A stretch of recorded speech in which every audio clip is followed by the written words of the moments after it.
الزميلات والزملاء، أيها السيدات والسادة، ضيوفنا الكرام، صباح الخير.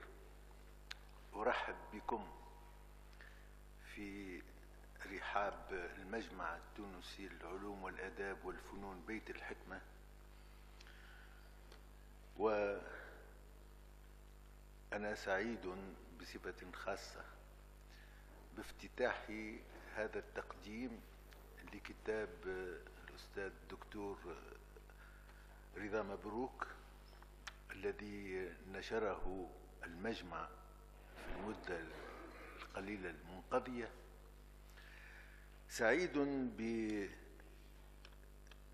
المناسبة لأن هذا الكتاب وثيقة هامة وأساسية من عدة نواحي. أولا، هذا الكتاب يلخص رغم تعدد المعلومات التي فيه، يلخص مسيرة ثرية بالممارسة الطبية، ولكن أيضا بالبحث وبمواكبة المعرفة في هذا الميدان الدقيق الذي هو طب العيون. فهذا الكتاب هو كتاب رائد من رواد الطب في تونس، ومن هذه الناحية فإننا محتاجون إلى مثل هذه الشهادات التي تبرز إسهام نخبتنا في مختلف الميادين، وبالخصوص في هذه الميادين الجديدة نسبيا على مجتمعنا بعد أن كانت مزدهرة في عصور ازدهار الحضارة العربية الإسلامية. فلقد مرت بلادنا والعالم الإسلامي بفترة ركود، وهذا الكتاب هو شهادة عن استرجاع هذا المجد الذي كان لأجدادنا الذين كانوا سباقين في ميدان الطب بصفة خاصة الذي يعنينا هذا اليوم. هذا الكتاب هو كذلك، بالإضافة إلى أنه شهادة لأحد رواد المدرسة الطبية التونسية، هو شهادة على، يمكن أن أقول، الوفاء لموطن سي رضا ولوطنه. فالأستاذ الدكتور رضا مبروك قد درس في مسقط رأسه، ولكنه درس في العاصمة وفي الخارج، في أوروبا وفي الولايات المتحدة الأمريكية، وشارك في العديد من الملتقيات العلمية في ميدان طب العيون، ولهذا فإنه كان مواكبا لما أنجز في ميدان الطب بصفة خاصة. ثم إن هذا الكتاب شهادة عن الوفاء لقيم أساسية قد ينساها البعض، ولكن الأستاذ رضا مبروك حريص عليها: الوفاء لمن درسوه، الوفاء لمن كان لهم تأثير في حياته، الوفاء لزملائه لتلامذته، والوفاء لوطنه بطبيعة الحال. فمن هذه الناحية الكتاب هو أيضا جدير بأن يعتبر وثيقة تاريخية عن كل هذه القيم. لن أذكر ما يوجد في الكتاب من معلومات غزيرة وموثقة بالصور عن هذه المسيرة الثرية، لكنني أريد أن أذكر بصفة خاصة تأسيس الدكتور رضا مبروك لنادي البصر. فهذا الإنجاز هو دليل لا على روح المبادرة فقط، بل على حب الخير للآخرين، وأن يعنون كتابه سيد القوم خادمهم، وهو فيما يقال حديث شريف. فإن هذا المعنى خدمة الغير هي لا محالة مما يلتزم به كل طبيب عندما يقسم وقبل أن يسلم شهادته، لكن ليس معمولا بها دائما في كل الأوساط. ومن المفيد أن نذكر وأن يذكرنا مثال الدكتور رضا مبروك على أهمية خدمة الغير، على أهمية هذا التفاني في الخير العام، وعدم الانغماس فقط في تكديس الثروة أو في الجاه أو ما إلى ذلك. فترون أن الكتاب ثري من نواحي متعددة، ولهذا فهذا مصدر سعادتي بأن يقدم في بيت الحكمة اليوم. وأنا لا يسعني إلا أن أهنئ الأستاذ رضا مبروك عميدنا في بيت الحكمة بهذا الإصدار، ونهنئ أنفسنا به، وأحيل إليه الكلمة.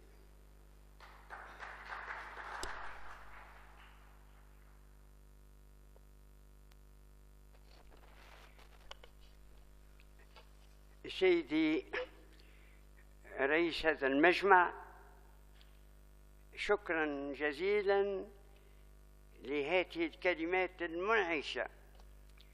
إنك المحافظ على ثقافتنا في اليوم الحاضر، فلهذا لا أتمكن من أن أجد ما أكنه نحوكم من تقدير لما أنتم تنجزوا أنتم الآن قائمين به. تسمحوا لي، كنت أريد أن أتكلم بالعربية، فالكتاب مكتوب من سوء الحظ إلى أن يترجم إن شاء الله قريب.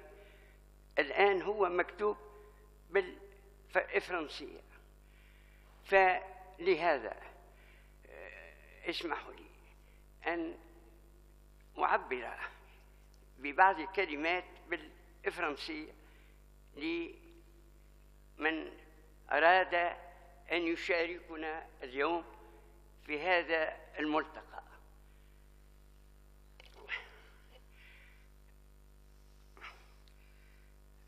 Monsieur le Président de Beit al-Hikma, Mesdames, Messieurs,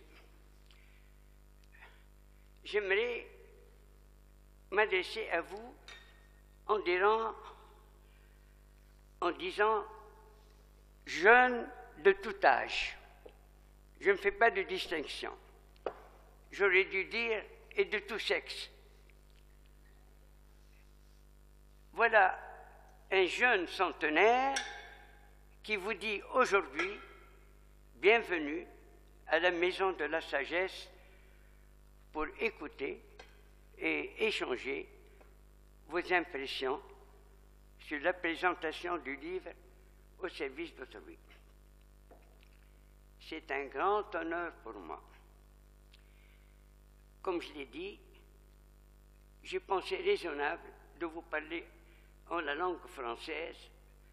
C'est la langue que la majorité d'entre nous, connaît. Je crois que je ne me suis pas trompé. Je parlerai en arabe, j'espère, à la prochaine présentation du livre traduit en arabe. Le magnifique palais où nous nous trouvons aujourd'hui. J'ai regardé ce matin l'architecture, mais il faut que nous retrouvions notre patrimoine, c'est notre patrimoine. Mais regardez cette architecture, tous les détails, comment on a pu réaliser des merveilles dans ce pays. Je crois que là, il faut s'adresser peut-être à nos jeunes architectes. Mais le magnifique palais où nous nous trouvons aujourd'hui est intitulé Maison de la sagesse. Là, il y a un problème. Je ne sais pas pourquoi on enferme la sagesse dans une maison. Et remarquez, ici, c'est quand même un palais, on lui offre un palais. Mais pour nous, c'est une occasion. C'est une occasion de nous référer à notre histoire, à notre grande civilisation, à son apogée, Beit el-Hakma. C'est ça que nous devons avoir en mémoire. C'était une époque brillante. J'espère qu'un jour, on la refera. Mais notons bien que ce palais qui a embelli, comme j'ai dit, la civilisation arabo-musulmane, a également servi à la naissance de notre petite nation, à l'indépendance. Deux personnalités éminentes, deux grandes figures ont été ses membres. Je cite le professeur Abdel Salam, prix Nobel de physique, et le professeur Saleem Ammar, l'homme du renouveau de la médecine arabe. Je pense que ce sont heureusement de bons amis à moi, mais ils ont marqué l'histoire de ce palais. Je, maintenant, voudrais m'adresser peut-être un peu plus longuement à Monsieur le Président. Comme je l'ai dit, il m'est difficile de trouver le mot qui convient pour exprimer, Monsieur le Président, tout ce que je ressens à votre égard de considération. Avec vous et votre brillante équipe, compétente et efficace, attachée au progrès de notre médecine, vous aviez déjà accueilli Nedir Bassar pour tenir un rassemblement unique de nos ophtalmologistes, fêtant 50 ans d'activité au bénéfice de nos compatriotes. Ce fut ensuite, vous vous rappelez bien, le bilan d'un siècle de médecine ici, à Beit el-Hakma, qui a été fêté par les responsables des institutions nationales concernées. Ce fut un grand jour. Donc, vous voyez bien que l'histoire de l'ophtalmologie, l'histoire de la médecine ont été fêtées en ce palais. Aujourd'hui, c'est la présentation des mémoires relatifs à l'activité médicale et médico-sociale au sein de toute la société tunisienne qui est en mouvement, je répète, permanent vers le progrès. On n'a pas eu d'interruption. Ça fait des années que nous allons toujours vers le progrès depuis l'ouverture du collège Sadiki quand il a décidé par lui-même, avant l'arrivée du protectorat, que le Tunisien doit connaître les langues. Le Tunisien, on était ensemble, assis, le cheikh de Zazitouna, le professeur de physique et de mathématiques, le professeur d'arabe, et tous ensemble pour donner à nos jeunes une formation pour faire face au progrès. Aujourd'hui, Monsieur le Président, vous avez pris en charge, comme vous venez de le dire, l'édition du livre qui porte maintenant, heureusement, le sceau de l'Académie. Par vos soins, Monsieur le Président, l'histoire retiendra que le témoignage que nos médecins ont bien mérité de leur pays. C'est une preuve. Il suffit de critiquer, de dire, de s'attacher aux détails de tout ce qui ne va pas. Vous avez montré, avec cet accueil, avec ces différentes activités, que les médecins ont bien mérité de leur pays. Mieux encore, pour donner plus de confiance à nos jeunes, vous n'avez pas hésité à inviter 2 Tunisiens pour montrer que la Tunisie est encore présente dans le monde civilisé. Mekki Benna, passionné de l'espace et de curiosité scientifique, il n'y a même pas un mois, et aujourd'hui, un autre passionné de médecine sociale et du plaisir de semer la lumière.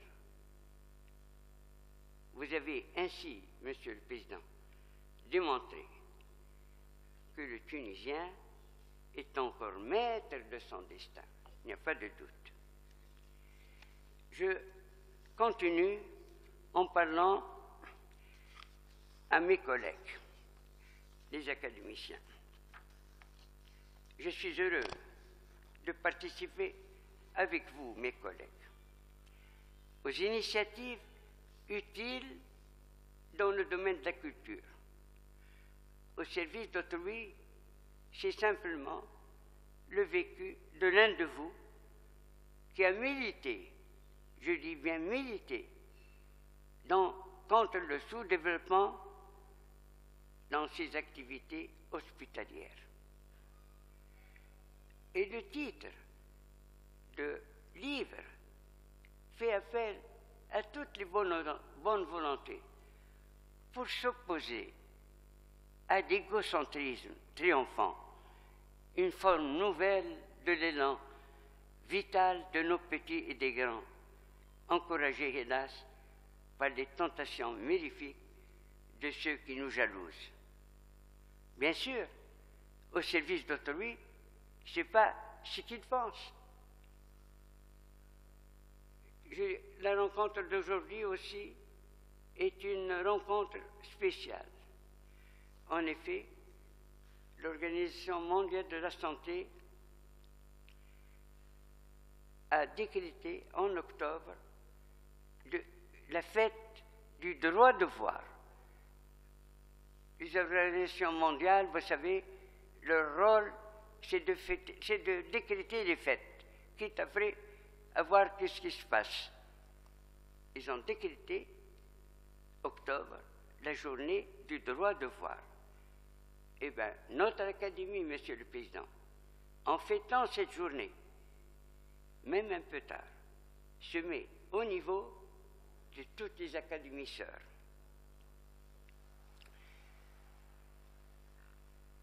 Honorable auditoire, je m'adresse à tout l'auditoire. En ce moment difficile pour nous tous, permettez-moi de commencer par la conclusion des 580 pages qui sont offertes à votre lecture. C'est le contraire qu'on fait habituellement. Mais je crois qu'il vaut mieux, sans attendre, savoir que ma longue fréquentation du tunisien,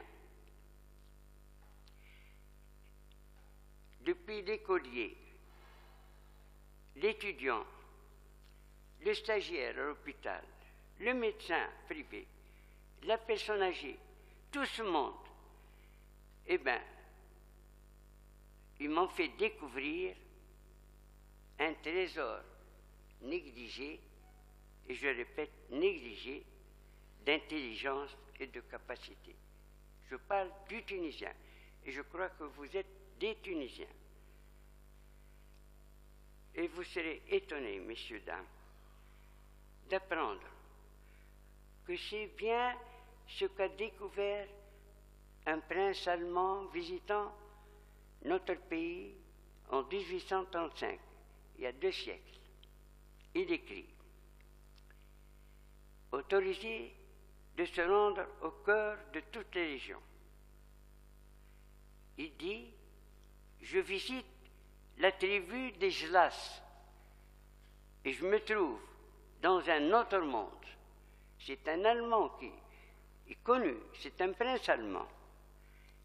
Ce sont des gens totalement incultes, mais si bienveillants vis-à-vis de l'étranger, et qui ont entre eux un comportement de personnes qui paraissent avoir une éducation spontanée. Il a été surpris, ce bonhomme-là, un Allemand qui a visité le pays, que les personnes qui étaient autour de lui, les jeunes respectaient les personnes âgées, les personnes âgées avaient leur rôle, leur situation, et tout le monde s'entraidait. Il y avait de l'entraide et une bonne entente. Libre à nous de voir encore ce qu'ont fait nos aïeux. Nous pouvons dire, il y a 200 ans, c'est nos aïeux. Maintenant, je parle un peu de moi. Ben, ce n'est pas agréable, mais il faut parler de soi. J'ai essayé de montrer que l'objectif durant une longue vie, c'est bien dans la voie tracée par le Coran. J'ai essayé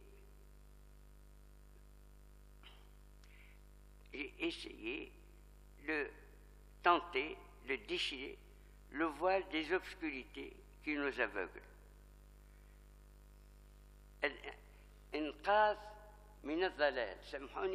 C'est une prétention, enfin, évidemment, on se prend pour quelqu'un d'autre. Et c'est vrai, le rêve que je continue de porter, et j'espère que c'est votre rêve aussi, c'est que nous n'y ait plus d'obscurité dans ce pays où noyé de soleil, c'est quelque chose d'inadmissible. Bon, j'ajoute aussi que pour moi, il a une valeur sentimentale. Le poète dit bien, إذا انتهيت مدى أمل دركا فيوم واحد عمري. Donc pour moi, effectivement, ce grand jour, je le considère, c'est toute une vie. Et je vous remercie pour ça. Je traduis, si tu as accompli ton rêve, ce jour-là est l'égal de toute ta vie. Mesdames, Messieurs, l'origine de ces mémoires, il faut quand même le reporter au livre maintenant. C'est l'histoire de 31 années militant à Charles-Nicolle, puis à l'Institut d'ophtalmologie. J'étais demi-temps, très rapidement, j'ai changé pour avoir uniquement le temps plein intégral. Parce que pour moi, il est difficile pour quelqu'un, qu'il soit médecin ou autre, de faire deux choses à la fois. On ne peut pas avoir de la clientèle et soigner les malades à l'hôpital. Ça, malheureusement, ce n'est pas tout à fait compris, même par les médecins. Mais un jour, inattendu, survint la retraite maudite. Attention, attention, n'attendez pas la retraite. Elle est vraiment maudite. Parce que on passe d'une vie active, d'une vie riche d'expérience, d'une vie où on veut être utile aux compatriotes, on vous dit, mettez-vous à l'écart, et maintenant, ce sont d'autres qui vont prendre votre place. On aurait dû prévoir pour les personnes qui prennent de l'âge, pas une retraite, mais une autre activité. Donc, je ne sais pas, peut-être que les lois prochaines prévoiront qu'il n'y a pas de retraite. Surtout, vous savez très bien que l'imagerie cérébrale a montré que les cerveaux qui ne bougent pas s'endorment. C'est prouvé. Et la question qui s'est posée pour moi, en quittant l'hôpital, en 86, regardez, ça fait presque 40 ans, qu'allaient devenir les dossiers des malades objets de tant de soins? Qu'allaient devenir les cours écoutés avec tant d'attention et tant d'intérêt par nos stagiaires? Ce bien précieux représentait mon expérience, mais aussi celle des universitaires invités qui ont bien voulu me seconder dans la formation de nos jeunes ophtalmologistes. Ces mêmes jeunes, avec d'autres, ont remplacé au pied levé les médecins non tunisiens qui ont choisi de partir à l'indépendance. Il fallait donc sauvegarder à tout prix ce trésor de savoir. Cela, heureusement, a pu être fait et ces mémoires sont un peu le témoignage des capacités de nos jeunes cadres et l'image de toute notre société tout au long du deuxième moitié du siècle dernier. Il s'y ajoute aussi le souvenir de mes collègues ophtalmos qui m'ont devancé et dont l'expérience m'a servi. La chance, effectivement, m'a servi puisque également, pour élargir avec une équipe de plus en plus nombreuse notre activité médico-sociale, nous avons pu créer le Nadi al-Basar. Nadi al-Basar del Maghreb al-Arabi. C'était pour tous les ophtalmologistes, étouffés alors par la francophonie, une occasion d'affluer très vite à nos cours pour Al-Basar, de participer à nos campagnes de secours et Nejda. Ils venaient de tout le Maghreb, d'Algérie, de Libye, du Maroc, de Mauritanie et même d'Égypte. Mon souhait est que chaque pays puisse avoir son aide et al-Basar. Cette création pour nous, évidemment, ne fut pas facile. Il faut connaître la réalité. Elle a exigé beaucoup de patience et de ténacité. Savez-vous, par exemple, qu'on nous a accordé le visa qu'on renouvelait chaque année, après 18 ans. On nous a dit, maintenant, vous pouvez travailler. On ne les a pas attendus. On s'est rendu chez le procureur de la République, Rahimahullah, chez Abd al-Nazar, un homme très sage, et il nous a posé la question. Que voulez-vous faire? On lui racontait. On veut aider nos compatriotes. Eh bien, allez-y. Et nous avons commencé à travailler sans avoir de visa. Et c'est à cette occasion-là que le président Bourguiba lui-même, qu'on a invité au premier colloque maghrébin d'ophtalmologie, a eu la satisfaction d'avoir autour de lui, autour de la jeune nation, c'était en 1959, on venait d'être créé, des sommités mondiales qui venaient saluer ce jeune pays qui également semait la culture et semait la science.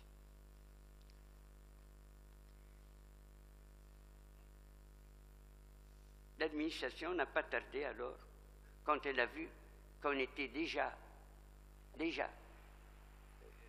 comment dire, accepté par le président de la République lui-même, elle nous a désignés par décret institut d'utilité publique. Cela pour détaxer nos donateurs. Parce que j'ai oublié de vous dire que Nadi Bassar, c'est une activité charitable, privée, qui est simplement alimentée par des donateurs privés. Et avec ce décret, tous nos donateurs ne payent pas de taxes.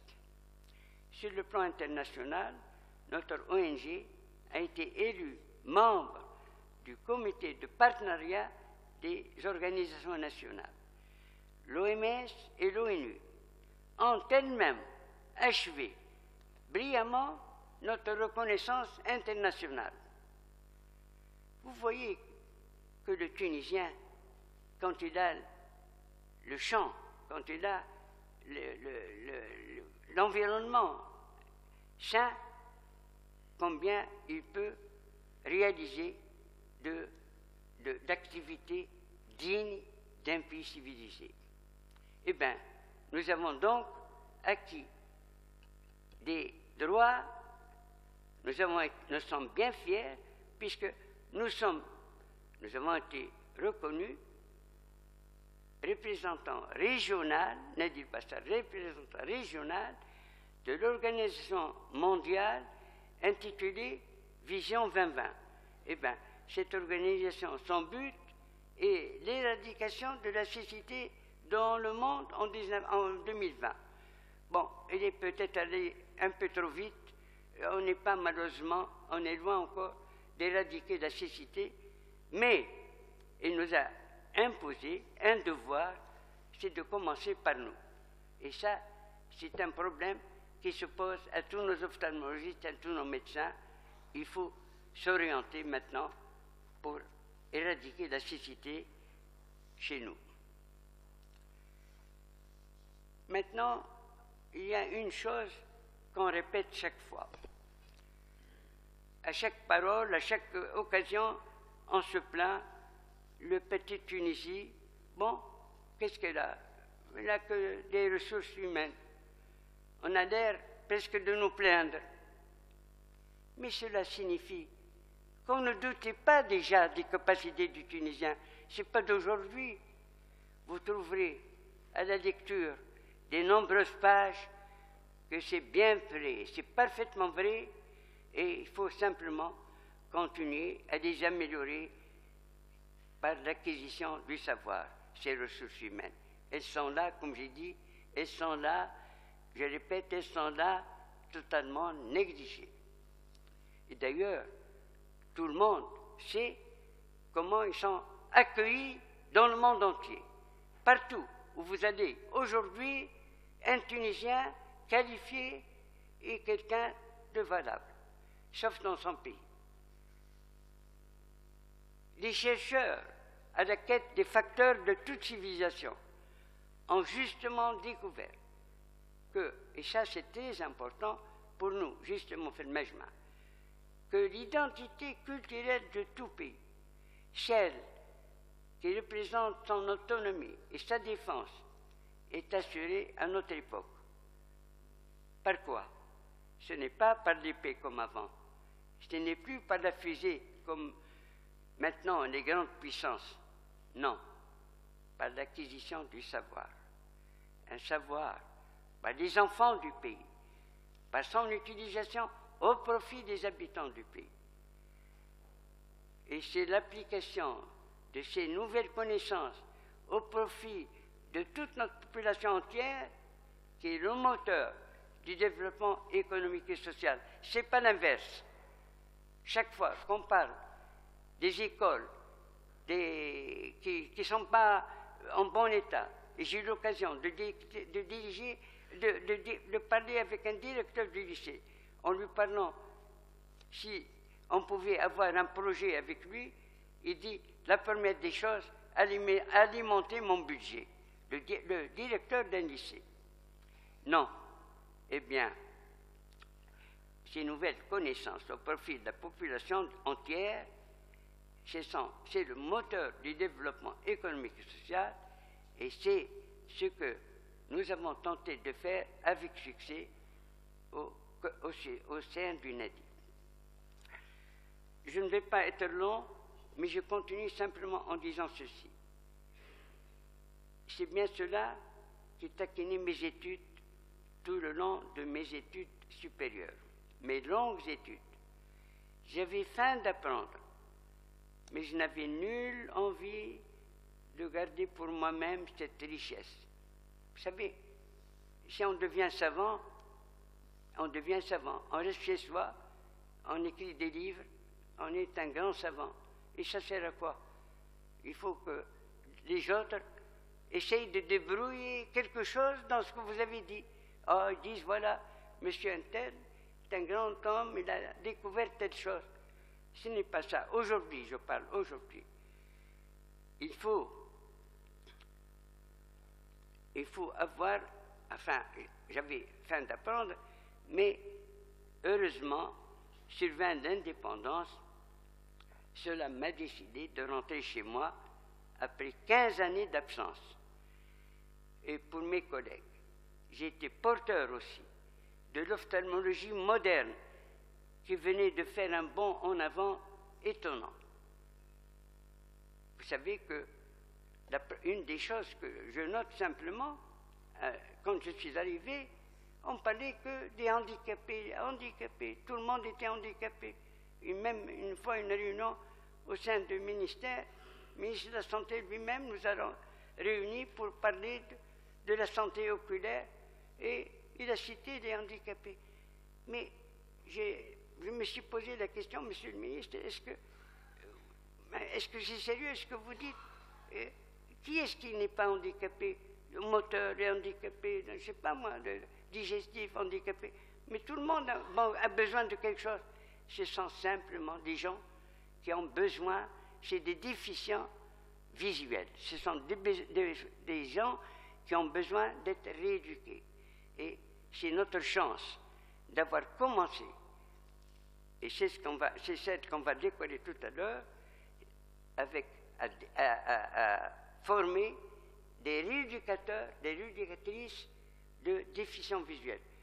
Vous savez, finalement, est-ce qu'on a besoin de 10 dixièmes à l'œil droit et de 10 dixièmes de l'œil gauche pour avoir du bien-être, pour être capable de bien vivre? Non. Un œil, Dieu nous a heureusement donné 2 yeux, l'un pour voir le mal, l'autre pour voir le bien. On choisit. Donc, je crois qu'il vaut mieux se contenter de ce qu'on a, 1 dixième, bien utilisé et largement suffisant. Donc, voilà, je viens simplement j'étais donc porteur de l'ophtalmologie moderne, ce fut l'accomplissement de mon rêve, et je le revois encore dans mes souvenirs, le Tunisien est devenu une lanterne éclairant les autres. Ça, je crois que vous l'avez vu, nous avons eu l'occasion, dans les différentes équipes de Nejda, en Afrique, en pays arabes, en Irak particulièrement, dans différents pays, c'est des Tunisiens qui sont partis bénévolement, avec leurs propres moyens, de semer la lumière. Et c'est pour ça, vous le trouverez dans le livre, les premières photos, c'est une femme en Guinée, cette femme-là, en Guinée, qui était tellement contente de voir son père qui venait de retrouver la lumière. ceux qui nous ont... Vous comprenez donc bien que les exemples que j'ai vécus, que je viens de citer, me rendent optimiste. Il faut vivre optimiste, autrement on ne peut pas vivre. On survit si on n'est pas optimiste. Ceux qui ont soutenu l'activité de notre équipe durant plus d'un demi-siècle, ce sont les écoliers de toute la République par leurs possibilités créatrices. Eh bien, c'est l'étoile que j'ai gardée. Il y avait un concours, on a fait un concours de dessin qui s'appelle « L'œil est un trésor ». Eh bien, les écoliers de toute la République ont participé à ce concours et nous avons gardé avec Silhedi Turki, Raïs Kouboulkhi, c'est quelqu'un de très brave, 180 toiles que nous avons offertes au musée de l'éducation nationale. C'est des toiles, des merveilles. C'est comme les tableaux que les grands peintres peintent maintenant. Ça, c'est pour montrer les qualités de nos jeunes écoliers. Et d'ailleurs, nous avons fait une exposition dans ce domaine pour montrer la relation étroite entre l'école et la santé. À l'école, le sujet, le thème était « L'œil est un trésor ». L'œil, c'est la santé. Donc, on a rassemblé les deux grands actifs dans ce domaine, l'éducation et la santé. Après les écoliers, nous nous sommes adressés aux stagiaires. Les stagiaires qui venaient, comme je viens de le dire, au service, on a essayé, la première des choses, de les initier à la langue anglaise. Parce que malheureusement, je dis malheureusement pour nous, ils étaient totalement absents et il fallait, pour comprendre les professeurs, les universitaires qu'on invitait, qu'il fallait tous anglais, qu'ils soient d'Amérique ou d'ailleurs, même les Français, ils parlaient tous anglais, eh bien, ils ont aidé. D'abord, on a fait initiation de ces stagiaires et ils ont acquis, grâce à leur ambition, une qualification de qualité. Vous le trouverez dans le livre. On a eu chacun qui a choisi sa qualification dans le domaine qui l'intéresse. Ce fut également la société civile. Mais il faut la citer, on la néglige chaque fois. C'est elle qui nous a inondés par ces donations en nature et en espèces. Sans elle, on n'aurait pas pu tenir. Des donateurs, j'ai 10 listes de donateurs. Jamais on a demandé de l'argent à qui que ce soit d'étranger. Jamais. Cette main, si jamais elle devait se tendre, on la coupe. C'était uniquement des Tunisiens qui ont bravement et courageusement, nous avons eu un téléthon, nous avons eu un tombola, nous avons eu beaucoup autorisés par l'administration, par le gouvernement, et qui nous ont permis de ramasser beaucoup d'argent, qui nous ont permis de donner. C'est nous qui avons donné des bourses à nos jeunes étudiants. Ce n'est pas la santé, ce n'est pas le gouvernement. Bon, je vais terminer demain. Alors, je vais dire quelque chose qui est très important. C'est cette société civile qui également nous a offert des cornets. Vous savez qu'on était on devait, les suites du trachome, c'est malheureusement des cornets opaques. Et il fallait des greffes. Hedi Raïs a commencé des greffes de cornets. Mais avec quoi? Il fallait importer des implants pour avoir ce qui remplace le greffon, la cornée opaque. Eh bien, nous avons, au sein de notre société civile, des dames, c'est des familles qui ont bien voulu se prêter pour nous donner des cornets, évidemment, après longue vie, après décès. Ils ont nous permis, pour avoir des cornets, pour éviter l'importation de l'implants. Tout ce monde, messieurs, dames, a contribué à notre lutte contre le sous-développement. Il a renforcé notre élan vital et notre attachement au pays. Grâce à eux, messieurs, dames, je répète, la Tunisie, encore aujourd'hui, est à l'avant-garde dans le domaine de la protection de la vue. Ça, vous le trouverez dans toutes les réunions internationales, dans tous les congrès internationaux. Notre part, nous avons semé la lumière chaque fois que ça a été possible et nous avons participé à tout le développement de notre spécialité. Nous profitons de l'occasion pour renouveler à tous nos chaleureux remerciements. Bon, maintenant, quelques exemples très rapides de ce le long combat que je viens de vous citer. C'est pratiquement, c'est presque l'histoire de 60 ans. 1950, c'est la première consultation mixte, ophtalmo-ORL, la première de son genre. 1956, consultation pour la basse vision, la première de son genre. 1959, le premier congrès médical international au Maghreb. 1964, création de Nadi el-Bassar, cette fondation charitable privée. 1966, des soins gratuits des malades hors de l'hôpital, une nouveauté. Au début, on a eu des problèmes. L'administration, comment vous sortez? Eh bien, quand ils ont terminé le travail dans la journée, pourquoi vous les empêchez de faire 1 heure visiter des malades qu'ils ont vus, par exemple, pendant la semaine? Si Abnazid Ken j'ai aussi. Il me reste encore quelques mots. 1970, c'est les campagnes Nejda dans les zones dénuées de soins. On a fait toute la Tunisie, depuis Ben Gherdan jusqu'au nord. Ensuite, se fit tout le Maghreb, en particulier la Libye, 12 fois en Libye, 13 fois en Mauritanie, et ainsi de suite. Et même en Afrique, alors beaucoup d'autres fois.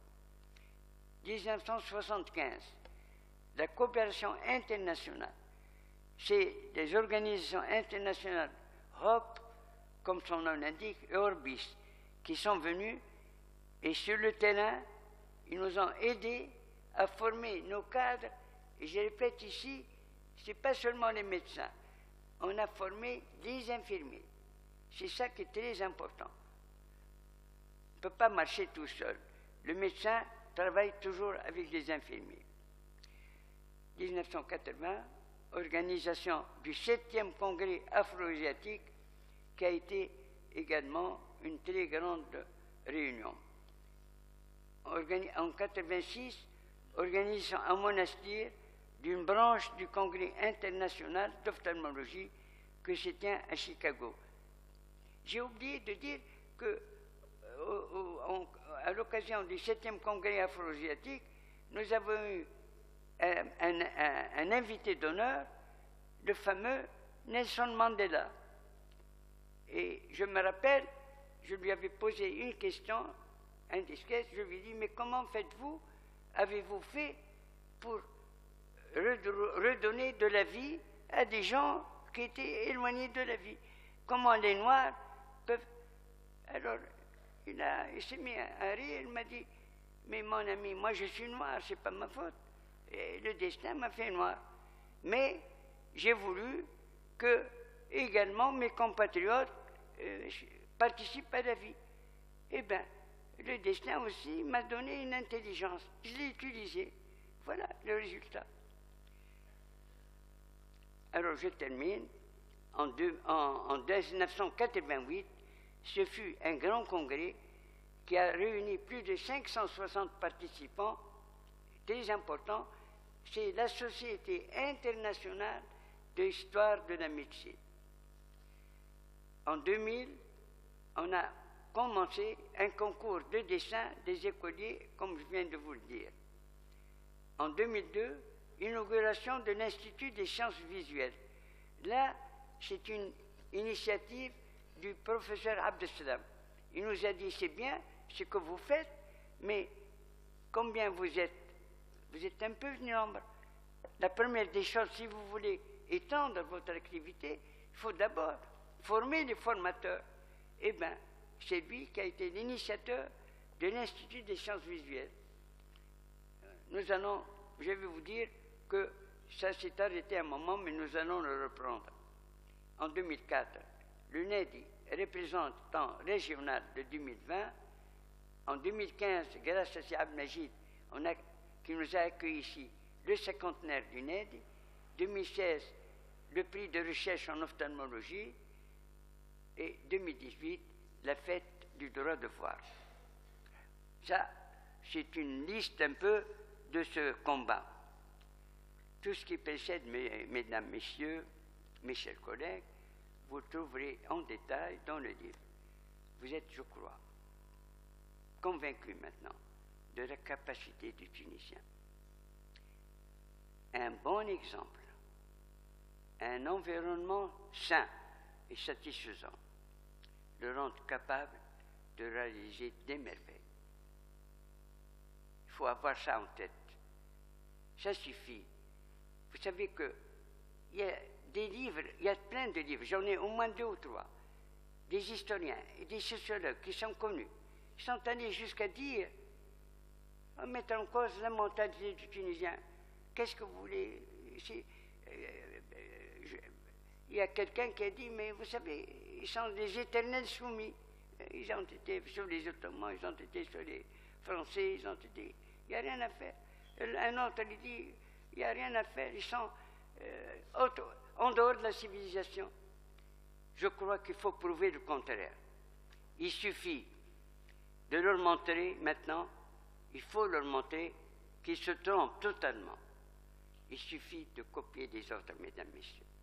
Il suffit de faire appel aux technocrates et aux investisseurs étrangers pour exploiter une terre fertile, une terre bénie, qui produit par chance l'huile d'olive, les oranges et tout ce que les chercheurs aujourd'hui recommandent pour une alimentation saine, condition d'une bonne santé et d'une bonne vision.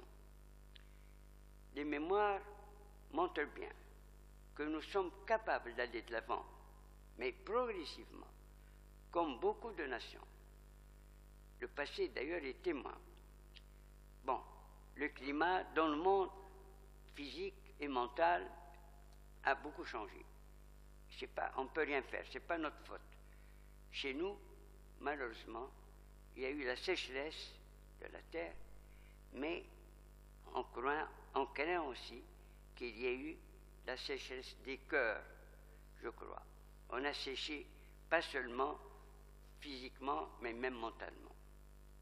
Notre tâche, messieurs, dames, c'est de réveiller les endormis. Ceux fatigués, ne rien faire. Vous savez, ne rien faire, c'est très fatigant. Évitons de nous perdre au sein de la mondialisation, en oubliant toute attache avec la terre qui nous a vu naître et qui a encore besoin de tous ses enfants. بلادي وإن جارت علي عزيزة أهدي وإن ظنوا علي كرام. Mon pays est le bien-aimé, même s'il m'a fait subir des torts. Ma famille est honorable, même s'il m'a oublié. Avant de terminer, je précise que notre identité culturelle, hélas, se trouve aujourd'hui en péril. Nous sommes, par la mondialisation, par les médias, par tout un service, on se demande où allons-nous? Où est la Tunisie? Que fait le Tunisien? Et d'où il naît? Il est peut-être venu d'ailleurs, on ne sait pas, ou il veut partir ailleurs.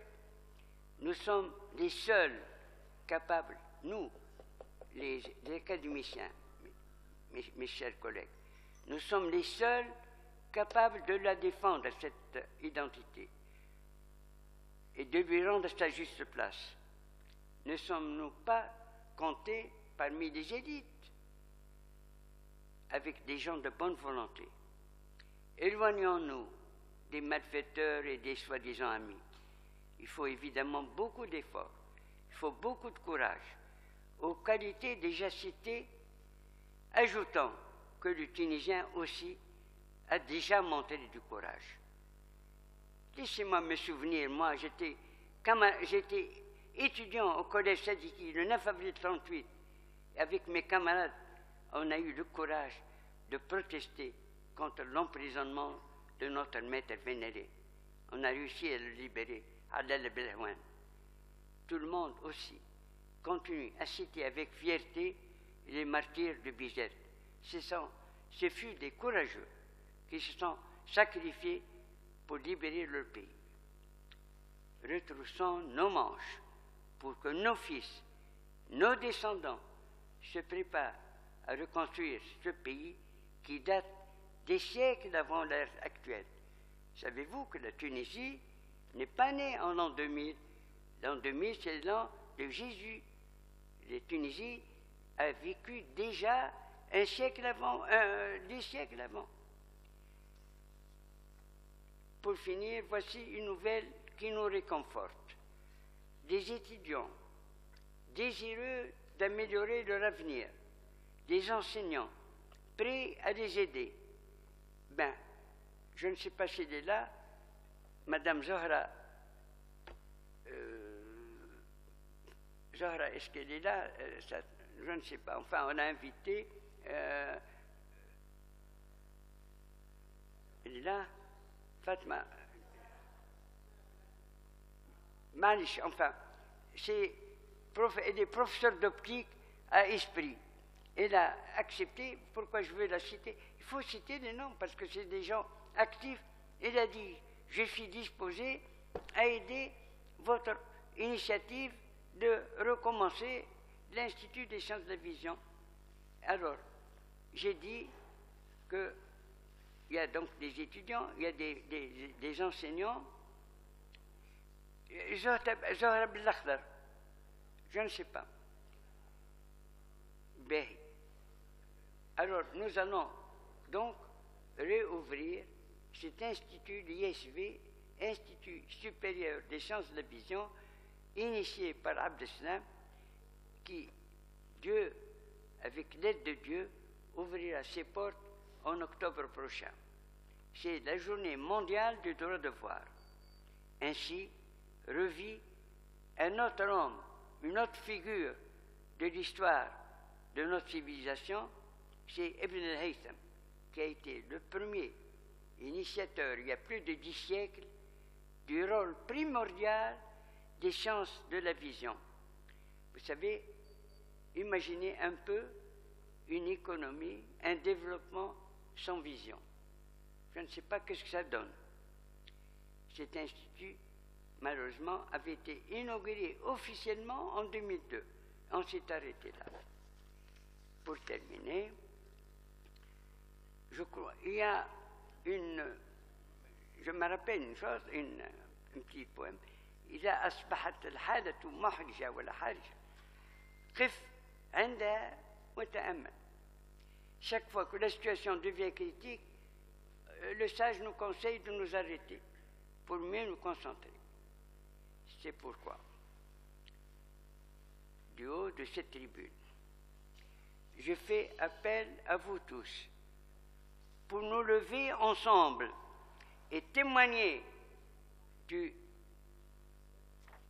en rendant hommage de l'admiration, du respect, de la considération pour les capacités du Tunisien dans tous les domaines. Ainsi, nous voulons exprimer notre certitude en un avenir meilleur. Levez-vous, construit, si Dieu veut, par nous-mêmes et par nos descendants. Et nous pouvons chanter, si vous voulez bien,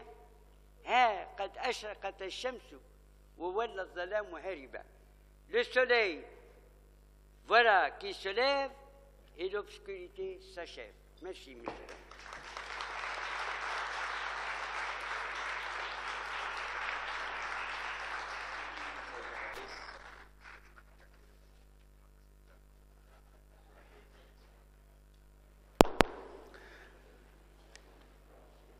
شكرا سي رضا، لقد أمتعتنا بهذه الكلمات البليغة التي تفضلت بها، واسمحوا لي أن أحيي في الدكتور رضا مبروك من بين خصاله العديدة 3 خصال أساسية برهنت عنها الآن كلمته. أولها هذا النشاط المستمر منذ نعومة أظفاره إلى اليوم، والخصلة الثانية هي هذا الحماس الذي يبديه والذي يبرهن عليه في كل عمل يقوم به. أما الخصلة الثالثة فهي، وأحييها بصفة خاصة، فهي هذا التفاؤل بمستقبل بلادنا بفضل العزيمة الصادقة له ولأمثاله من الذين يؤمنون بشباب تونس وبخصالها وبإمكانياتها. شكرا له مرة أخرى، وشكرا لكم، وأحيل الكلمة إلى الدكتور أحمد طرابلسي ليلقي كلمته. وبفضل رجالاتنا. سيدنا مبروك، السيدات والسادة، الزملاء، السيد الرئيس، لا يمكن أن نختصر حياة رضا المبروك بين ضفتي كتاب، فما ذكرته مهما ذكرته لا يعطيك حقك من عمل ومجهود. سيدنا مبروك تبناني شخصيا علميا ومهنيا منذ أن حضرت من مصر عام 1973 لأعمل معه خلال 30 عاما مرت بحلوها ومرها معا من أجل عدو واحد فقط هو اسمه العمى، وكافحنا معا. سيدنا مبروك علمنا حب تونس واحترام تونس، وعلمنا الروح التطوعية وإنكار الذات، وأعطى المثال بأن أعطى نفسه وماله ومكتبه وعيادته، بل وأيضا تضحية أسرته في التعاون في هذا المجال. كنا في مؤتمر الأفريقي الآسيوي الثامن في باكستان بعد السابع في تونس، وكان دكتور رضا مبروك هو رئيس المؤتمر في تونس، وتقتضي الظروف أو المقادير في هذه المناسبات أن يكون الرئيس السابق للمؤتمر هو مقدم المؤتمر الجاي. فوصلنا باكستان، كنا متأخرين ولم يضعوا اسم سيدة في قائمة المتحدثين. وقتها كنا في اوتيلين مختلفين، مشيت نحكي له سيدة باهي الاوتيل، قال لي أحمد أنا اوتيل تونس يا أحمد، فين تونس؟ عرفت وقتها أن تونس يجب أن تكون أمامنا وفوق رؤوسنا في أي مكان. وألقى كلمة أمام ضياء الحق الله يرحمه رئيس باكستان. حقيقة كان الوفد الوحيد من 55 دولة الذي حظي بمقابلة ضياء الحق هو الدكتور رضا مبروك. لن أتكلم عن 30 عاما في دقائق، ولكن أحب أن أضع بعض النقط أو أضع بعض الضوء على شيء في سير رضا مبروك ربما لم أنت تتذكره أو ربما ما زال. لكن سيدنا مبروك أحب أولا أحيي السيدة جوزين على هذا الشعار الذي يقول إن العلم يحمي النور، وهذا الشعار الذي نفتخر به في كل المؤتمرات الدولية هو أولا شعار نادي البصر في كل مكان.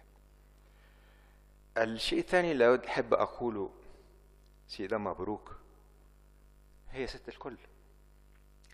سيدنا مبروك كما كان مثال للوفاء، وكما قلتم سيادتكم وأعجبه باللغة العربية. أذكرك أن أول تيست باللغة العربية في طب العيون كان عن حنين ابن إسحاق عام 77 عملناه سوا، وكان أول أطروحة باللغة العربية في تاريخ طب العيون أنجزها سيدي رضا مبروك مع عملي المتواضع بهداء.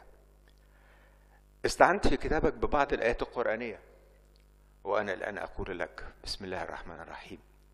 وقضى ربك ألا تعبدوا إلا إياه وبالوالدين إحسانا إما يبلغن عندك الكبر أحدهما أو كلاهما فلا تقل لهما أف ولا تنهرهما وقل لهما قولا سليما. سيدة مبروك، لازم تعرف إذا مات الإنسان انقضى عمله إلا من ثلاث: صدقة جارية وعلم نافع وولد يدعو له. فقد دعوت لوالدتك كنا عندما في الكعبة الشريفة مع بعضنا، وأعطانا الله الحظ أن نصلي في القدس معا، وأتذكر دائما دعائك لأمك. فهذه إحدى الدعوات الصالحة للأم أيها السادة والسادات. أما عن الصدقة الجارية فأقول لكم أن نادي البصر، نواة نادي البصر الاقتصادية كانت دونيشن أو عطاء من السيدة ست الكل ومن سيدة مبروك وأسرة المبروك لنادي البصر، فهذه صدقة جارية. وأما عن العلم النافع فلك أن تتخيل أن نادي البصر بأنشطته الثلاثة: معاق البصر، سيدة مبروك في مقدمة كتابك طلبت من البروفيسور كريستيان كوربي أن يقدم مقدمة وكان عونا لنا، ولكن أذكرك أنك كونت أول مصحة لمعاقي البصر قبل فرنسا ب8 سنوات. وهذه المصحة التي أنقذت عشرات بل مئات من أطفالنا اللي هم الآن معلمين ومدرسين وتكنيسيين كانوا منسيين في مدرسة المكفوفين في بير القصعة،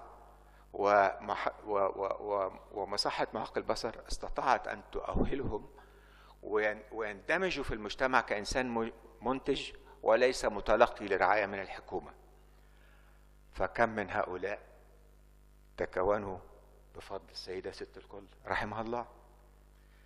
سيدة مبروك، الكلام كثير وكثير وكثير، ولكن أحب أقول العلم النافع هو كان دائما هدفك، وقد عملنا جميعا على تحقيق هذا جميعا. سيدة مبروك، البصر كورس، تكوين الأطباء والمؤتمرات والممرضين والتقنيين كانت دائما رسالتك التي حافظنا عليها وما زلنا على هذا النهج لأجيال وأجيال من بعدنا. مش نطول برشا. انتشار مراكز معاقي البصر على مستوى الوطني في صفاقس وإن شاء الله في سيدي بوزيد، وعلى مستوى العربي لم يكن هناك أي مصحة لمعاقي البصر في العالم العربي إلا في الدمام في السعودية، وكانت ضعيفة. والآن أبناءنا ساهموا في تكوين محطات أو مصحات معاقي البصر في مصر، في البحرين، وأيضا في الكويت. اختيار نادي البصر في مصحات لو فيجن أو السيرفيس دي مالفويانس من الأومس أو المنظمة العالمية كان دليل كافي ان احنا الآن خبراء في هذه المنظمة العملية لتخطيط خطط للعالم الكل في نطاق فيجن 2020، واحنا ان شاء الله العام الجاي نكون كملناه. لكن اشترك نادي البصر في المنظمات الدولية الانترناشنال ايجنسي فور بريفنشن اوف بلايندنس، انترناشنال كونسل اوف اوفتالمولوجي، ميدل ايست افريكان، والعديد يدل على ان نادي البصر اكتسب احترامه، لان المنظمات العالمية في مكافحة العامة عندها تمويل خرافي يصل الى ملايين الملايين من الدولارات. نادي البصر كانت ثروته في ابناء سيدة المبروك وروح سيدة المبروك التطوعية الذي صمد اكثر من 30 عاما على المستوى الدولي بدون امكانيات مادية، ولكن بامكانيات بشرية وقوة وايمان بالفولنتاريزم. سيدة مبروك هذه صدقة جارية للوالدة رحمها الله. لن أطيل عليكم، كانت معارك طويلة خلال 30 سنة ليثبت نادي البصر وجوده، ونجحنا فيها وتوجنا نادي البصر وتوجنا تونس. وقل اعملوا فسيرى الله عملكم ورسوله والمؤمنون. وتذكار بسيط من أبنائك أبناء نادي البصر لاعتراف بحبهم ليك وتقديرهم ليك. والآن هناك الجيل الرابع من أبناء البصر الذي يعمل على نادي البصر، وإن شاء الله سيدة مبروك دائما معنا ودائما مشرفنا.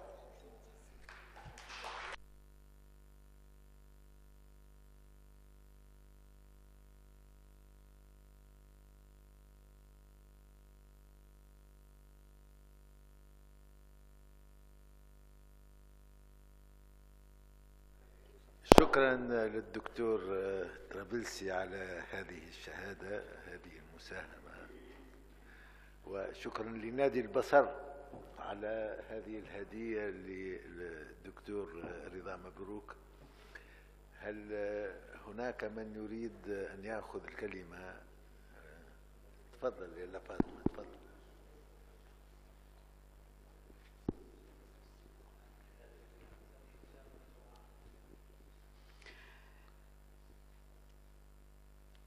أهنئ الأستاذ رضا مبروك من صميم قلبي على هذا الكتاب من مجلدين 2. أنا الأستاذة فاطمة الأخضر، وقد تشرفت بالانتماء إلى الجمعية التونسية لتاريخ الطب والصيدلة، وكنا نجتمع في عيادة الأستاذ رضا مبروك بنادي البصر، وكنت أرى تلك الصور، وأول شيء بادرت به الأستاذ رضا مبروك قلت له إن كل صورة من هذه الصور هي صفحة من صفحات تاريخ تونس المعاصر. ولكن كنت سعيدة جدا حين علمت أن الأستاذ رضا مبروك اعتكف بنعسان كما اعتكف ابن خلدون بقلعة بني حماد ليكتب العبر، اعتكف هو ليكتب هذا الكتاب الذي هو صفحات من تاريخ تونس، صفحات مشرقة جدا، حيث أن الجمعية التي انتميت إليها تهتم بتاريخ تونس منذ العهد البوني، يعني وتهتم بإسكولاب. هناك من أعضاء الجمعية من اهتم بإسكولاب تونس الذي لعله كان قبل إسكولاب الشرق، وهو عبد شمون، وهو بصدد الحفر في تاريخ تونس كيف أن هذه البلد منذ آلاف السنين تعطي، وهي في الضفة الجنوبية، la rive, il y a 2 rives de la Méditerranée، الضفة الجنوبية والضفة الشمالية، ونظن أن كل شيء قد جاءنا من الضفة الشمالية، والحقيقة أن هذا البلد الصغير أعطى الكثير إلى الضفة الشمالية. فحتى في العهد الروماني الذي جاء بعد البونيين وجدنا أطباء تونسيين، والأستاذ حمزة صدام وهو عضو من هذه الجمعية يشتغل على هؤلاء الأطباء الذين أعطوا للحضارة، أعطوا للضفة الشمالية. نأتي إلى مدرسة القيروان فنلاحظ أن مدرسة القيروان أشعت مغاربيا وأشعت على جنوب أوروبا في مدرسة ساليرن، وبداية مما ترجمه كونستانتين لافريكان نشأت الجامعات الأوروبية في الطب. ما تميز به هذا الكتاب الذي كتبه الأستاذ رضا مبروك هو أنه كتب صفحة من صفحات المشرقة لتاريخ تونس المعاصر في مجال طب العيون، ولاحظنا كيف أشع التونسيون مغاربيا شرقا وعلى كامل إفريقيا من خلال هذا الكتاب. وأنا اليوم سعيدة جدا لأني كنت أرى هذه الصور على جدران نادي البصر، وأرى في كل صورة قصة، والحمد لله أن هذا الكتاب اليوم بين أيدينا لكي يعطينا القدرة على النظر إلى المستقبل، لأن الأستاذ رضا مبروك هو متفائل جدا ولم يكتب هذا التاريخ لشخصه، وإنما كتبه للتونسيين وللشباب من التونسيين لكي لا يحسوا بالإحباط، لكي يشعروا أنهم قادرون على العطاء من جديد. ولكم أرجو أن يكون هذا الكتاب خطوة أولى نحو كتب أخرى في تاريخ الطب المعاصر، لأنني أعلم أن لدينا أطباء آخرين أيضا في مجالات في اختصاصات أخرى لهم ما يقولون في هذا المجال. شكرا الأستاذ رضا على هذه الهدية القيمة لكل التونسيين، وشكرا للجميع. شكرا الأستاذة فاطمة الأخضر. الكلمة الدكتور عمر الشاذلي.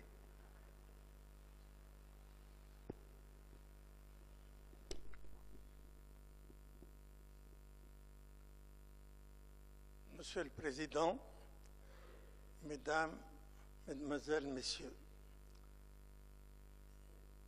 j'ai écouté avec beaucoup d'intérêt l'exposé que nous a fait le professeur Rida Mabrouk. Exposé qui relate une activité d'une institution ancienne, très importante, qui est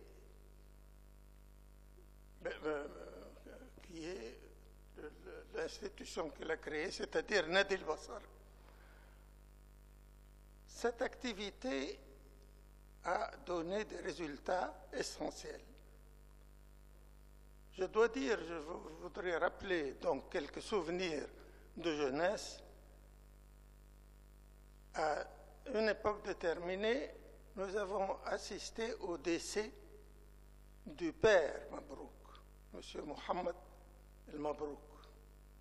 Mohamed el-Mabrouk a laissé 3 enfants avec une mère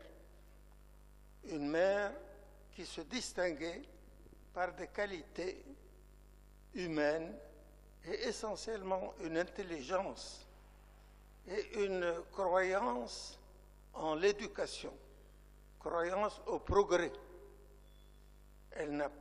Aussi a-t-elle tout fait pour assurer à ses enfants un enseignement solide. Le premier, Ali, était devenu l'un des hommes d'affaires les plus réussis de la capitale. Le second a choisi la médecine, Rida. Le troisième, Boubacar, a fondé ou a dirigé une banque bien connue, des plus réussies. Et ça, c'est le résultat de l'effort d'une femme, Madame Skila Brondan, qui a tenu à assurer à ses enfants une éducation solide qui a abouti aux résultats escomptés, comme vous le savez. On a l'habitude de dire que derrière tout homme, il y a une femme. En réalité, derrière tout homme, il y a une famille, il y a une ambiance, il y a un entourage, il y a des enfants. Et tout ça constitue un milieu propice au développement et à la création. Et là, il faut dire que Madame Skila Brondan Mabrouk a joué un rôle essentiel.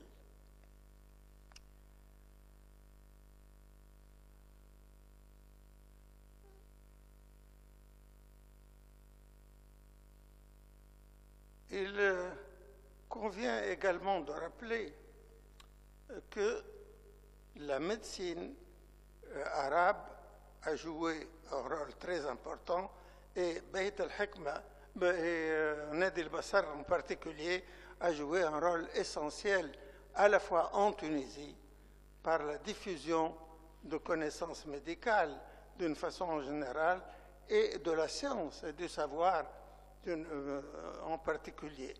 Bayt al-Hikma a tenu des réunions très importantes en Afrique. Il a tenu des réunions également en Asie, dans des pays asiatiques.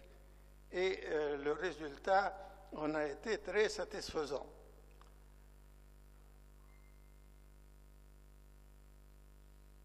Il faut également signaler que le professeur Rida Mabrouk a un peu évoqué à mon esprit Ibn al-Jazar, qui s'intéressait, qui hospitalisait des malades, qui les soignait et qui diffusait la science et la connaissance.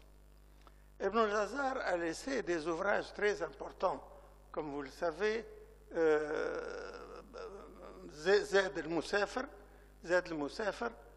qui a été fêté en 1983, qui a fêté son millénaire de la parution du livre d'Ibn al-Jazar. Les échanges entre Kérouan, où Ibn al-Jazar, n'est-ce pas, travaillait avec un aide, Rachiq, qui aidait Ibn al-Jazar à distribuer les médicaments aux malades et à leur indiquer exactement, d'une façon précise, les prescriptions dans le temps et la durée du traitement.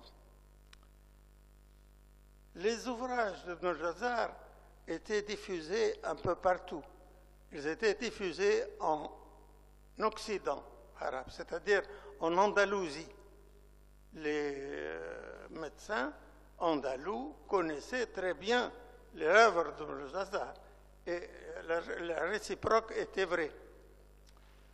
De même, je dois dire que les médecins arabes ont poussé la médecine vers la spécialisation.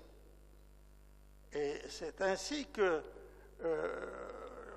une activité médicale spécialisée a vu le jour. Cette médecine spécialisée s'est manifestée en ophtalmologie, par exemple,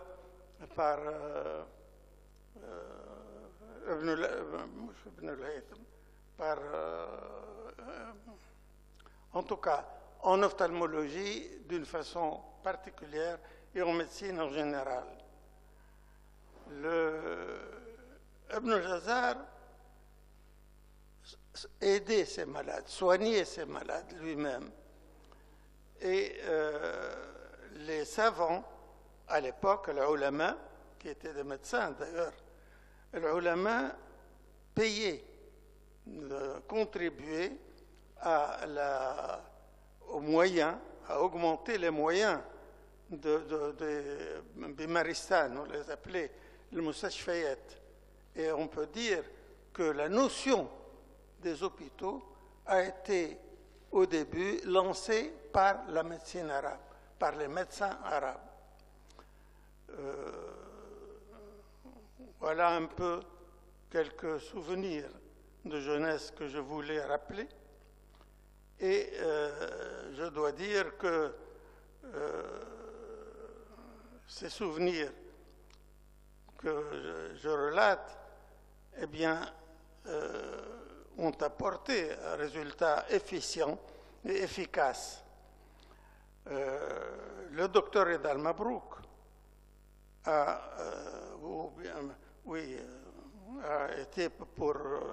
joué un grand rôle dans ce domaine et les ouvrages d'Ibn al-Jazar ont dépassé en fait ce domaine, puisque si l'on considère par exemple, je prends quelques exemples, par exemple les soins donnés aux personnes enragées, eh bien ces soins n'ont pas évolué depuis Ibn al-Jazar jusqu'à Pasteur. En 1885, Pasteur y a ajouté le vaccin antirabique. En dehors de ça, la conduite à tenir était pratiquement la même. Il en est de même pour les cancers, les tumeurs. Eh bien, les tumeurs étaient soignées par donc, les médecins arabes dans le temps de la même façon que maintenant avec un élément supplémentaire tout à fait récent qui est la neurochimie.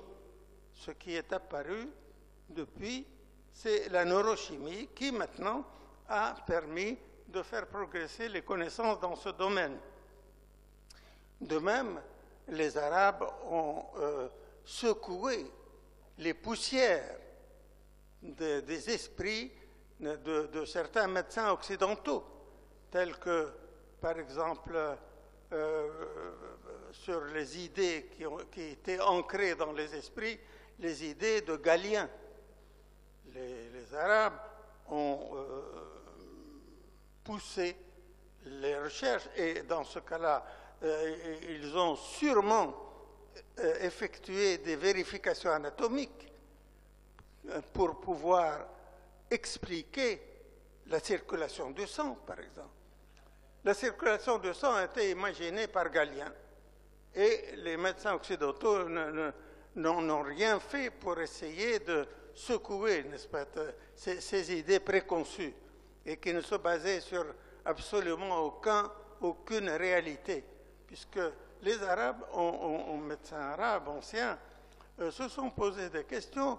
Pourquoi l'organisme se sert du cœur comme une pompe pour envoyer le sang dans les tissus, transporter, assurer des échanges, un premier groupe d'échanges qui se font dans les poumons, où l'air et le sang, n'est-ce pas, font un échange, un premier échange de sang et d'air se fait, c'est-à-dire que l'air aspiré par les poumons, eh bien, passe dans les vaisseaux, et de ces vaisseaux, il va à la périphérie, et le sang subit une deuxième modification, c'est-à-dire qu'il renvoie l'oxygène qu'il a pris dans les poumons pour le diffuser et faire nourrir les organes périphériques. Ce sont là donc des exemples que l'on peut multiplier. En fin de compte, je ne voudrais pas allonger encore plus cette petite intervention pour dire que le Nadi el-Basar a joué donc un rôle très important dans la diffusion de connaissances, non seulement dans la diffusion, mais également dans les soins. Et Nadi el-Basar a ouvert ses portes à une jeunesse, à des jeunes ophtalmologistes qui ont bénéficié des ouvrages, qui ont bénéficié de l'équipement, qui ont bénéficié du local, n'est-ce pas, qui a continué à être pris en charge par le docteur Rida Al-Mabrouk. Et je vous remercie. شكرا دكتور عمر الشاذلي. أرجو فقط من السيدات والسادة الذين يرغبون في أخذ الكلمة الإيجاز حتى لا نطيل هذه الجلسة أكثر من اللزوم. تفضل سي حمزة. السلام عليكم ورحمة الله وبركاته. محمد الهاشمي حمزة، مدير عام للغابات، كان في البحث العلمي ميدان الغابات. أريد أن أشهد، جئت هنا وعمري 86 سنة.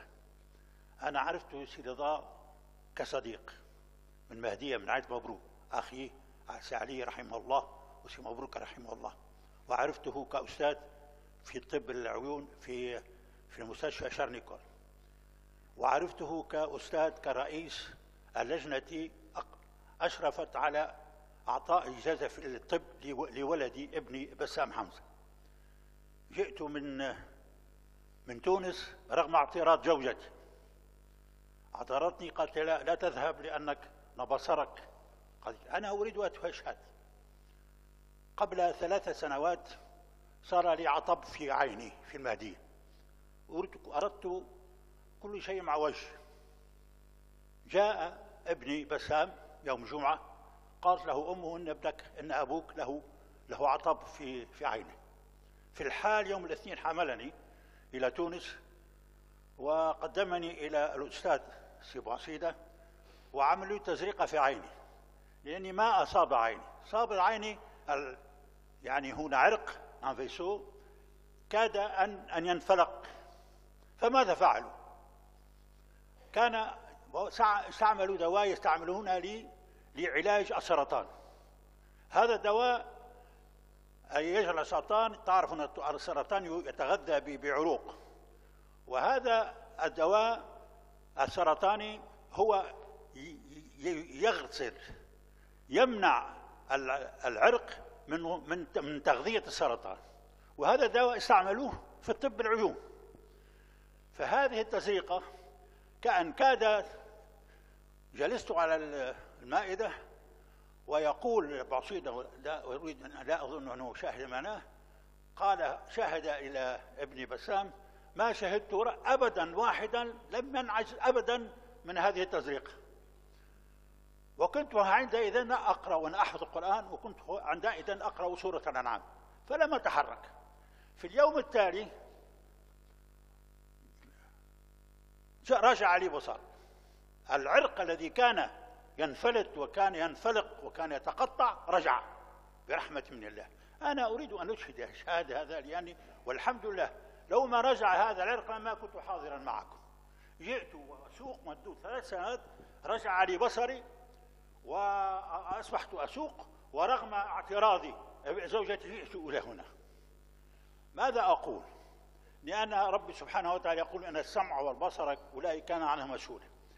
أقبل كل شيء. نحن نعيش في زمن الثورة، ثورة الحرية والكرامة، ولكن أنا في عدة محاضرات أريد أن أزيد ثورة الحرية والكرامة والمسؤولية. ليبرتي، دينيتي، ريسبونسابيليتي. وأنا أشهد أن سي رضا من الإنسان الذي يتحمل الأمانة. أنشأ نادي بصر وكتب، وهذا هو الذي نريده من كل تونسي، أن يكون حرا وكريما ولكن مسؤولا، وهذه المسؤولة مفقودة. يجب أن نؤكد أن الأمانة هي قبل كل شيء، وأن نحن كنا مسؤولين على من يصيب تونس. وأرجو الله أن يتقبل أن يكون سي رضا أقام بأمانته، أقام بأمانته كطبيب، أقام بأمانته كناشئ نادي البصر. ويوم أريد، عندي كثير ذكريات مع سي رضا. يوما في نادي المهدية كان متحيرا جدا، كان يتساءل عن مستقبل نادي هذا البصر، وقال لي: يا ريت الحبوسات ما حمدوها، لأن الحبس كان يمكن أن يخلي أن يستمر نادي بصر. فأجبته قلت: وربي يفتح، يمكن يجد أشياء أحسن من الحبوسات. والحمد لله هناك أجد هناك مسؤولين أنابوا سي رضا في هذه نادي البصر، وأن نادي البصر سيبقى معززا بكل من شارك فيه، وهناك ناس مستعدون أن يعطي من عملهم وأن يعطي من مالهم وأن مساعدة لبقاء هذه النادي. وأسأل أن يطيل الله في عمر سي رضا، وأن يعيننا على مساعدتنا في تحمل المسؤولية في هذه تونس، وأن تنجح ثورتنا وأن تنجح كرامتنا وأن كنا مسؤولين. والسلام عليكم ورحمة الله.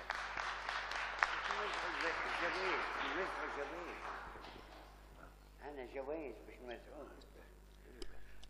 شكرا سي الهاشمي. تفضل بإجازة.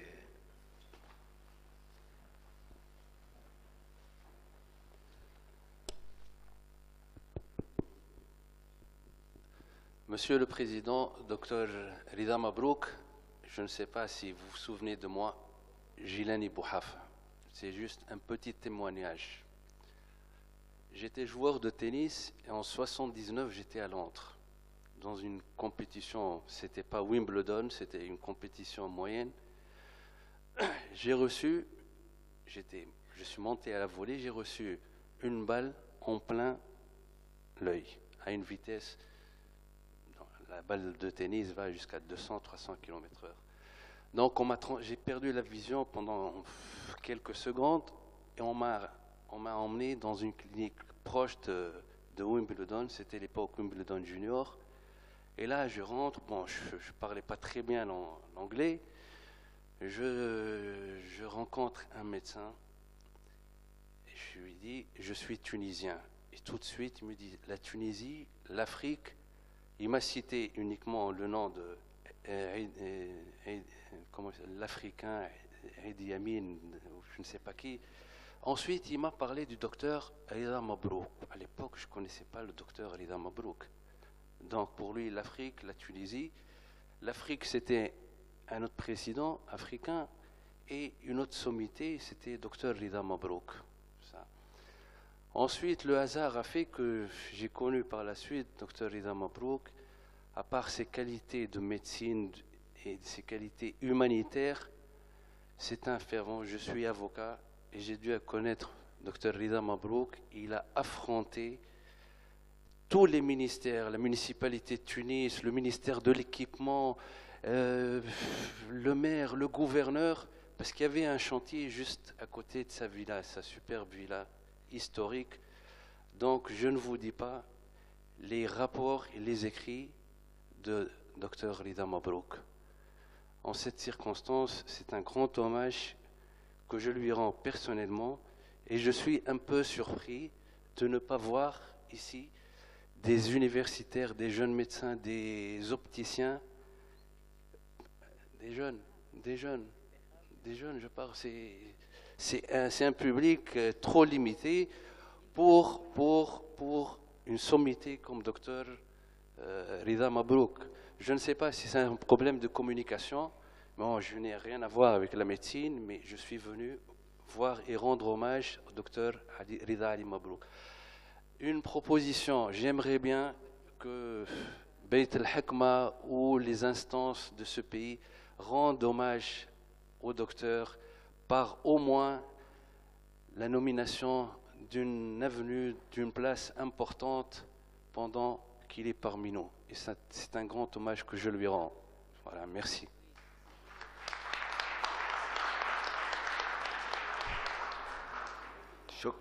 شكرا جزيلا على هذه الشهادات. نستمع في الأخير إلى الدكتورة سعاد كمون شك. Bon. Alors, en tant que chef de département des sciences et des mathématiques avec l'Hakma, je m'adresse à Sirida en tant que membre de ce département en lui disant que votre jeunesse, votre générosité, votre altruisme qui transparaissent de ce livre que j'ai eu la chance de parcourir pendant un moment, je n'ai pas tout lu, mais j'y reviendrai, pour vous dire merci, merci d'être là, merci de respecter le serment d'Hippocrate, surtout, et là peut-être que je rappellerai le second précepte qui indique qu'il faut être au service des autres, et vous l'avez fait, je pense. La quête d'estime de vos collègues, vous l'avez, Sirida, et les témoignages de ce matin le confirment. Donc, je tiens à vous dire, tout à l'heure, je partagerai ce que vous m'aviez dit en aparté. Vous m'aviez dit, et j'ai envie de le partager avec tout le monde, j'aurais aimé, quand j'étais enfant, être un nuage. Et j'ai réagi tout de suite, parce que le nuage, il a ces deux qualités que vous avez. Le nuage, il est généreux en pluviosité, il arrose et ne laisse pas la sécheresse sévir sur la terre. Le nuage, il est mobile et c'est aussi une caractéristique qui vous appartient. Vous êtes avec votre mobilité, votre envie de vouloir semer votre intelligence, votre créativité autour de vous, et cette générosité qui vous caractérise.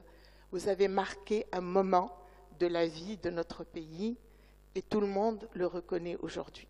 Merci encore une fois et j'espère qu'on vous verra en 2021 centenaire parmi nous. Voilà. شكرا جزيلا. تفضل سيدة.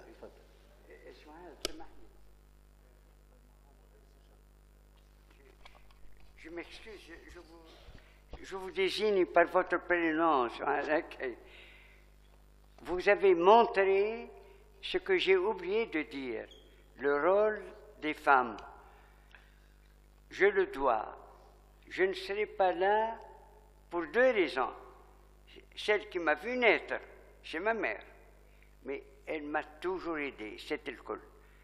Tout le travail que j'ai fait, elle me disait chaque fois, très contente, très heureuse, comment tes mains sèment la lumière. Et heureusement, l'Assemblée du Nedi a décrété à un moment donné de mettre son nom, cette école, la fondation cette école, en tête du centre de vision du Bardo. Il y a cette école fondatrice du centre, cette école, du centre du Nedi. Donc, je reviens. Nous devons faire vraiment donner sa valeur, mais sa vraie valeur à la femme. Sa vraie valeur. Je crois qu'elle ne la connaît pas elle-même. Je pense que le pays, pour avancer, c'est une remarque, enfin vous la connaissez, c'est d'abord ce qu'il acquiert chez sa mère. Vous savez que ça, c'est le cerveau qui l'a monté, les premières années. Donc, c'est l'école, la première école, c'est la mère. Donc, je crois, nous avons la chance quand même que nos femmes sont éduquées et nous comptons sur elles, comme je viens de le dire, pour avoir un futur de jeunes qualifiés, capables d'affronter le monde. Merci.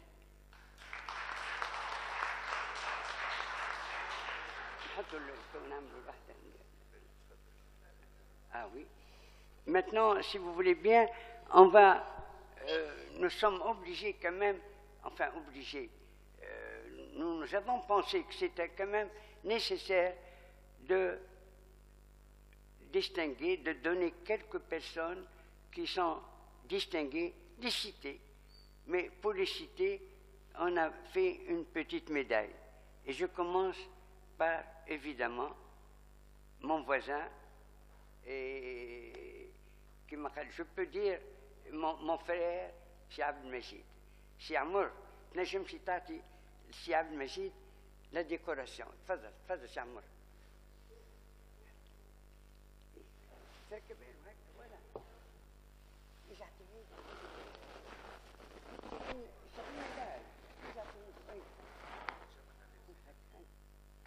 كان تحب تركبها على كيف؟ مش هيك انت سي عبد المجيد. ان شاء الله مبروك.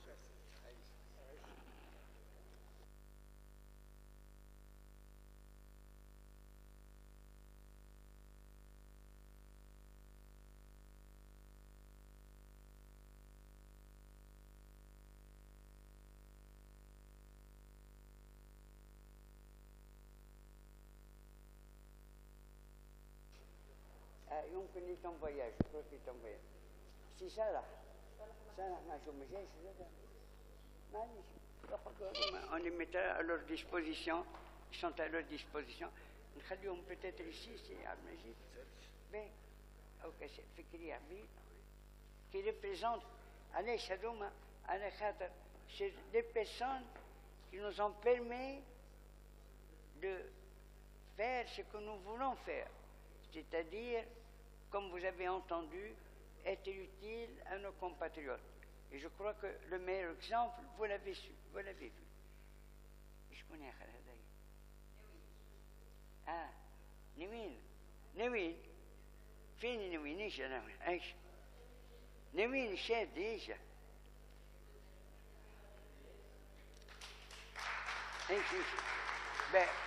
نوين ايش انا باش نعطيك الوحده هذه انت نوين هذه نوين ايش سامحني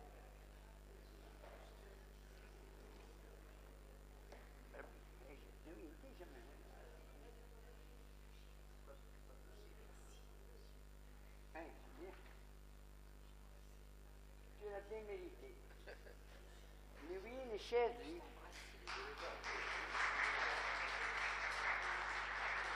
نوين أنا معي به مع شعب نجي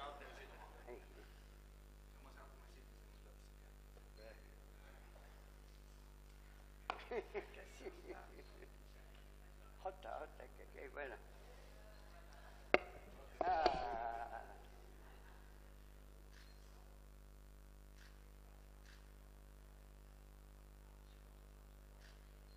ceux qui nous ont aidés, ceux qui nous ont permis d'être là, ceux qui nous ont...